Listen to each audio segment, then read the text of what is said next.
I got so much motherfucking design on right now. Bring it down, bring it back, make it clap. I got 3 old thoughts, new guap, wear that damn bitches on my line, and you know. Assalamualaikum warahmatullahi wabarakatuh. Baik teman-teman semua, di sini saya akan melakukan tutorial bagaimana cara kita mengoperasikan aplikasi dari Prezi. Nah, apa sih aplikasi Prezi ini? Baik, aplikasi Prezi ini adalah aplikasi yang memadai untuk kita membuat sebuah presentasi. Nah, langkah pertama kita buka dulu di browser atau di Google kalian. Lalu kita klik Prezi. Setelah itu muncul tampilan seperti ini. Kita klik. Nah, baru muncullah halaman seperti ini. Ini muncul ketika saya sudah login ya. Kalau kalian belum login atau belum daftar akun, nanti kalian daftar akun Gmail dulu. Nah, langkah pertama kita klik yang presentasi.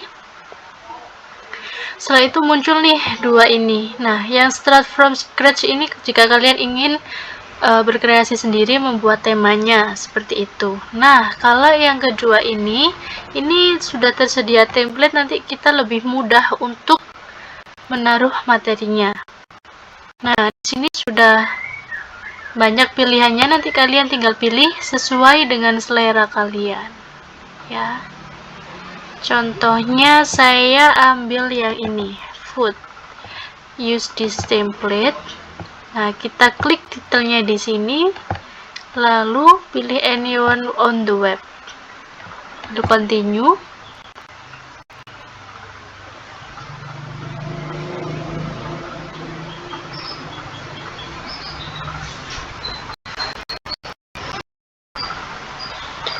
Nah, selanjutnya akan muncul template yang kalian unduh tadi. Nah, di sini kalian sudah bisa mengoperasikan ya. Kalian bisa edit-edit sendiri sesuai dengan keinginan kalian. Nah, coba kita ganti judulnya. Penatalaksanaan diet kardiovaskular.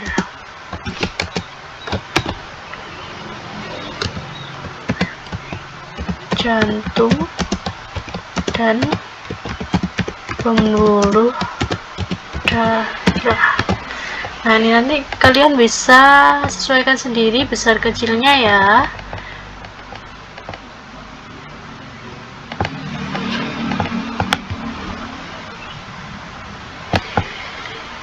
Setelah itu nanti kalian bisa edit sendiri di ini.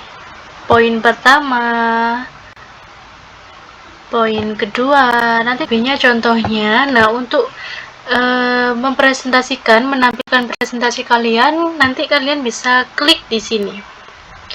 Present ini kalian klik, lalu start presentation.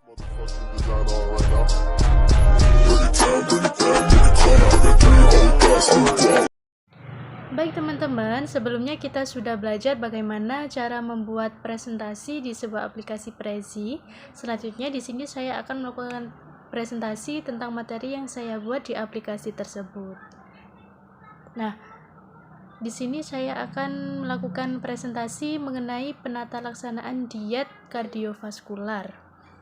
Nah, apa sih penatalaksanaan dari diet kardiovaskular ini? Yaitu penatalaksanaan pengaturan asupan makanan kepada pasien yang menderita penyakit jantung atau mempunyai riwayat penyakit jantung, sehingga organ jantung dan pembuluh darahnya itu harus tetap dijaga, harus tetap sehat. Nah, bagaimana tetap sehat? Itu dengan cara mengatur pola makan yang baik, dengan pengaturan olahraga yang baik juga, agar jantung ini tidak terlalu berat bekerjanya sehingga memperparah dari penyakit tersebut. Nah, apa sih dari tujuan diet ini? Yaitu bertujuan untuk pengobatan atau terapi dengan memberikan makanan secukupnya tanpa memberatkan kerja jantung. Seperti itu. Nah, jika kerja jantung ini terlalu berat, maka juga akan memperparah dari penyakit tersebut dan menimbulkan komplikasi kepada penyakit-penyakit yang lain. bisa nanti ke stroke, ke hipertensi, ke diabetes juga. Nanti itu bisa menimbulkan masalah-masalah baru. Nah, selanjutnya prinsip dari diet kardiovaskular.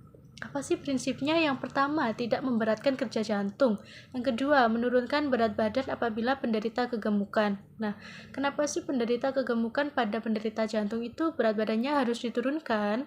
Nah, karena apabila tidak diturunkan, kerja jantung itu lebih berat. Kenapa? Karena tugasnya jantung itu mengedarkan oksigen dan sari-sari makanan ke seluruh tubuh. Apabila tubuh itu terlalu banyak lemak, ya terlalu gemuk, nah jadi jantungnya juga akan lebih keras lagi untuk membagikan oksigen dan sari-sari makanan tersebut. Yang ketiga, mencegah penimbunan garam atau air, karena sifatnya garam ini menarik air. Yang keempat, menurunkan kadar kolesterol. Dan yang kelima, mengubah jenis asupan lemak makanan. Nah, kenapa kadar kolesterol ini harus diturunkan? Karena apabila kolesterol ini tidak diturunkan, takutnya nanti bisa menyumbat di pembuluh darah. Apabila pembuluh darah sudah tersumbat oleh kolesterol, nah ini akan memperberat kerja jantung juga, meningkatkan tekanan darah tinggi juga, seperti itu. Terus syarat-syarat diet jantung, yang pertama, energinya harus cukup. Yang kedua, protein cukup. Yang ketiga, lemak sedang. Kenapa di sini dijelaskan lemak sedang? Kenapa lemaknya tidak diturunkan saja? Karena lemak ini terdiri dari 3, teman-teman. Yang pertama itu lemak baik, HDL atau LDL itu. Yang ketiga, lemak jahat. Yang ketiga, trigliserida, di mana lemak baik ini masih dibutuhkan oleh tubuh. Yang keempat, kolesterol rendah. Yang kelima, vitamin dan mineral cukup. Yang keenam, garam rendah. Yang ketujuh, makanan mudah dicerna. Makanan mudah dicerna ini adalah makanan yang tidak mengandung gas, teman-teman. Yang kedelapan itu serat cukup.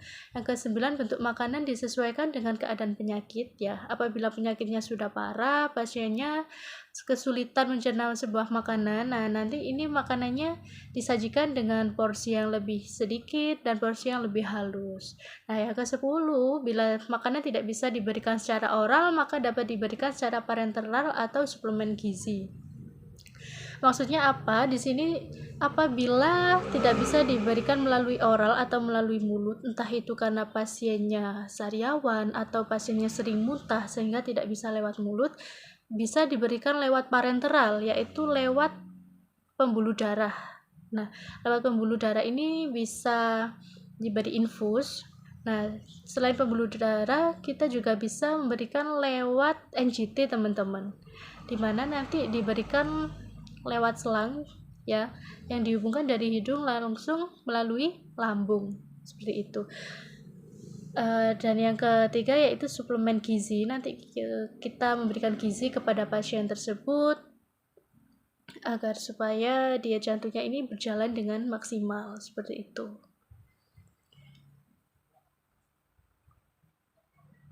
Di dalam parenteral itu sendiri, kita tidak menyajikan makanan yang dimasukkan ke dalam infus, akan tetapi komposisi dari infus itu sendiri sudah memenuhi komponen yang sediaannya sama seperti makanan yang sudah diatur, seperti nanti proteinnya kadarnya sama, zat gizi sama zat besinya sama, terus mineral dan vitaminnya juga cukup, seperti itu.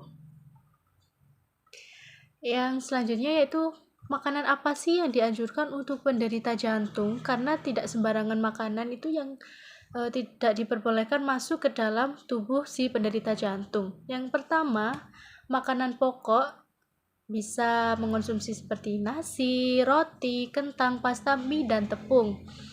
Yang kedua, lauk hewani seperti ikan, ayam tanpa kulit, susu rendah lemak, serta putih telur. Yang ketiga, lauk nabati seperti kacang hijau, kedelai, tahu, dan tempe. Yang keempat yaitu sayuran. Di sini yang perlu digarisbawahi yaitu adalah sayuran yang tidak mengandung gas. Nah, sayuran apa sih yang tidak mengandung gas itu? Seperti contohnya buncis, kacang panjang, wortel, ketimun, dan labu siam. Selanjutnya dari segi buah-buahan, contohnya seperti pisang, apel, paya, jeruk, dan alpukat. Nah, penderita jantung juga boleh mengonsumsi yang berlemak ya, seperti yang saya jelaskan tadi, yaitu lemak yang baik yang masih dibutuhkan oleh tubuh. Nah, contohnya lemak apa sih yang baik? Yaitu bisa berasal dari minyak jagung, minyak kedelai, serta minyak zaitun. Lalu yang terakhir itu minuman yang boleh dikonsumsi oleh penderita jantung, yaitu seperti teh cair. Tidak boleh teh yang kental ya teman-teman, karena teh itu mengandung kafein. Terus yang ketiga sirup, yang di sini sirup yang tidak mengandung alkohol dan yang tidak mengandung. Baik teman-teman, di sini penata laksanaan diet kardiovaskuler dan jantung sudah saya jelaskan, sudah saya gamblangkan bagaimana tips-tipsnya, bagaimana prinsipnya, tata pelaksanaannya. Semoga dari materi yang saya sampaikan ini bermanfaat. Bring it down, I got 3 old thoughts, new block.